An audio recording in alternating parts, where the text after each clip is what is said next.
Comment gagner des clients quand on ne sait pas vendre? Waouh! Alors cette vidéo, j'attendais depuis un moment de la faire parce que justement, c'est l'une des choses que j'entends le plus. Je ne sais pas vendre, je ne sais pas vendre, ou même pire, je ne sais pas me vendre. Comme si quelqu'un disait qu'il fallait se vendre comme on se vend au marché ou je ne sais quoi. Bref, c'est l'une des croyances limitantes et même militantes tellement elle est présente et ancrée qu'ont le plus les indépendants, les entrepreneurs. Et alors ça, quand je l'entends, je me dis chouette, je me frotte les mains et je sais qu'en quelques minutes, je vais faire péter ces croyances parce que pour le coup, elles ne sont jamais réellement justifiées. Comment justement on arrive à gagner des clients quand on pense qu'on ne sait pas vendre ou quand on ne sait pas vendre, prétendument? La question, c'est, dans un premier temps, c'est comprendre ce que c'est que ce concept de vente. Vendre, particulièrement dans le contexte dans lequel moi j'incite mes clients à vendre, c'est-à-dire en ayant d'abord eu un point de contact qui soit direct ou indirect par le biais d'une vidéo, d'un contenu, peu importe, avec ses clients idéaux, c'est déjà beaucoup plus simple. On n'est plus dans la technique du chasseur qui doit absolument aller vers l'autre, qui doit essuyer des refus qui peuvent être parfois humiliants quand vous raccroche au nez, je l'ai déjà vécu, qui peuvent au pire vraiment faire baisser votre confiance en vous. Là, à partir du moment où on est dans une autre approche, une approche qui est un peu plus, à mon sens, vertueuse, de se dire la personne que j'ai au téléphone, c'est quelqu'un que je peux aider, c'est quelqu'un que je veux aider et c'est surtout quelqu'un qui est convaincu aussi que je peux l'aider. Donc ça change complètement la dynamique. Alors pour moi, la question de savoir vendre ou pas, c'est aussi une question de pratique et de contexte. Dans quel contexte tu vends? Dans quelle pratique tu as pour vendre? Et on en revient justement au point que j'expliquais. Vendre, qu'est-ce que c'est en vrai? C'est avant tout pratiquer l'écoute active. Vendre, contrairement à ce que je pensais il y a quelques années, c'est pas parler, présenter tes services, présenter tes accomplissements. Un petit peu comme le dernier épisode de Game of Thrones où l'oncle de Sansa, pour ceux qui suivent, se lève et raconte tous ses faits de guerre, entre guillemets, pour dire voilà, je peux être le roi des 7 royaumes parce que j'ai fait tout ça, j'ai de l'expérience, etc. Bref, en gros, on lui a dit tais-toi, assieds-toi. Il a ravalé sa fierté et il s'est assis. Ce que j'ai trouvé très drôle là-dedans, c'est que c'est assez symptomatique de la manière dont on vend. Quand on vend de manière classique, on parle de soi.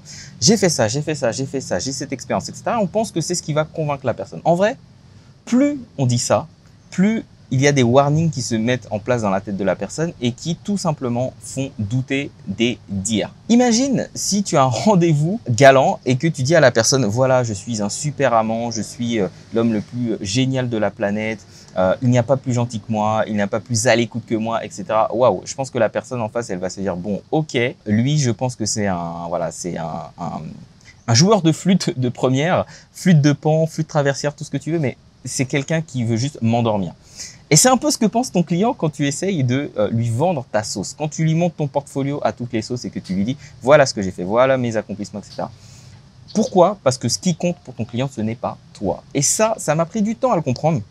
Mais ton client n'en a rien à faire de toi, n'en a rien à faire de qui tu es, de ce que tu proposes, etc. Tout ce qui compte pour lui, à ce moment-là, c'est de résoudre sa problématique. Et je vais encore donner un exemple parce que j'aime beaucoup les images, mais imagine que tu arrives dans un service de chirurgie parce que d'un coup, je sais pas, il t'est arrivé quelque chose de grave.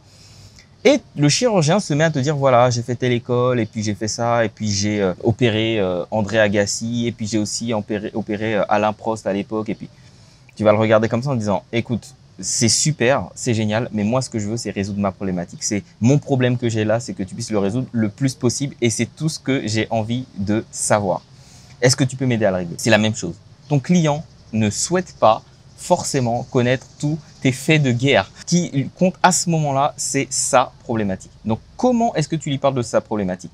Ça veut dire pratiquer l'écoute active. C'est pas parler, c'est poser les bonnes questions qui vont permettre de faire révéler les bonnes réponses. Donc, pratiquer l'écoute active, c'est poser les bonnes questions.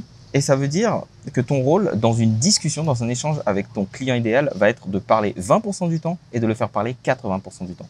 Et c'est d'ailleurs un levier de l'intelligence sociale, c'est plus tu fais parler une personne, plus elle a l'impression entre guillemets, qu'elle a eu de la valeur à tes yeux et que tu as de la valeur à ses yeux parce que tu as permis de poser les bonnes questions et de révéler les bonnes choses en elle. Un peu comme un bon ami. La deuxième chose que tu peux faire si justement, pour gagner des clients, si justement tu ne sais pas vendre selon toi, c'est mettre en place un système qui travaille pour toi. Ça veut dire quoi? Ça veut dire avoir un système marketing qui te permet d'attirer les bons clients, de transformer ces prospects froids en prospects tièdes, en prospects chauds et au final en clients, mais de ne pas avoir à le faire systématiquement pour chaque prospect. Et c'est ce qu'on fait quand on fait de la prospection de manière classique. Quand on va faire du réseautage et qu'on distribue ses cartes de visite et qu'après avoir distribué ses cartes de visite, on espère avoir des appels et qu'on reçoit des appels et qu'on fait un premier rendez-vous, etc., etc. C'est un process qui est extrêmement long, qui est chronophage, qui est énergivore et qui peut vraiment miner le moral quand on est dans des périodes où on n'arrive pas à gagner beaucoup de clients. L'approche que je propose, c'est au contraire quelque chose qui se fait de manière quasi automatique parce que c'est prévu pour. On sait quel contenu on envoie à qui, à quel moment pour pouvoir générer tel effet chez la personne. Dans un premier temps, qu'elle découvre sa problématique. Dans un second temps, qu'elle sache qu'il y a des solutions qui existent. Et dans un troisième temps, qu'elle sache que ma solution est la meilleure. Et ça, c'est un système qui travaille pour soi. Donc, c'est un système marketing qu'on peut appeler aussi parcours client, qu'on peut appeler aussi entonnoir, tunnel de vente, peu importe. Mais en tout cas, c'est d'avoir un système simple qui permet de créer toutes ces transformations du prospect au client. Et le dernier point, qui revient aussi au premier, on va dire à ma première remarque sur la discussion, sur le fait de parler versus écouter, c'est cette notion de conversation. En fait, l'idée pour pouvoir gagner des clients quand on ne sait pas vendre, c'est d'être dans un mode conversationnel. Et le mode conversationnel, ça veut dire avoir une offre, on sait que cette offre résout telle problématique, parler des problématiques et discuter avec les personnes qui vivent cette problématique. C'est beaucoup plus simple de convaincre des personnes. Et d'ailleurs, ce qui est assez drôle, c'est que ça m'est arrivé souvent de faire des interviews, d'être invité dans des endroits, etc. Et quand je parle avec les personnes, à la fin, ils viennent me voir et ils me demandent est-ce que je peux les coacher? Pourquoi? Parce que, en fait, il s'est passé quoi? Il s'est passé une conversation. J'ai parlé de leurs problématiques que eux personnellement vivent. J'ai parlé lors des conférences ou lors des interviews ou peu importe. Je parle de ma manière de le résoudre et il y a quelque chose qui résonne chez eux où ils se disent bah en fait cette personne peut m'aider. Qu'est-ce qui s'est passé? C'est tout simplement une conversation et je n'ai pas essayé de vendre en fait quoi que ce soit, mais j'étais dans un mode conversationnel et ça c'est vraiment la clé pour pouvoir justement attirer des clients quand on ne sait pas vendre.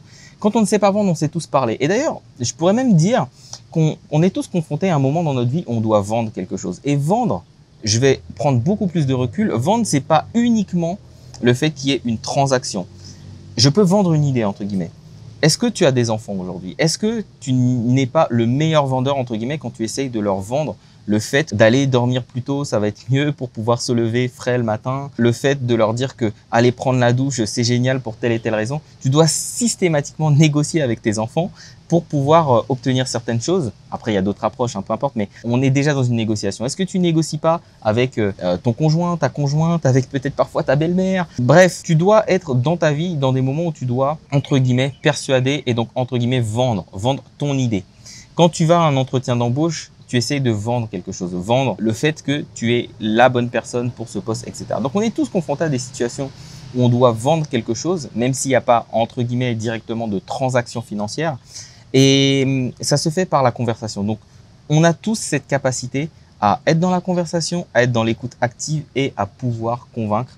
Et encore plus si on connaît les leviers et qu'on est accompagné. Et c'est mon objectif justement d'accompagner les personnes et de faire d'eux des super vendeurs en leur permettant d'avoir une offre haut de gamme et d'attirer leurs clients idéaux et de transformer ces prospects en clients. Et d'ailleurs, c'est très drôle parce que c'est une expression que j'emploie et que mes clients emploient maintenant, c'est de dire avec Cannes, j'apprends à vendre sans vendre. Qu'est-ce que ça veut dire à vendre sans vendre? C'est je ne suis plus dans un mode de vente classique, pourtant je vends beaucoup.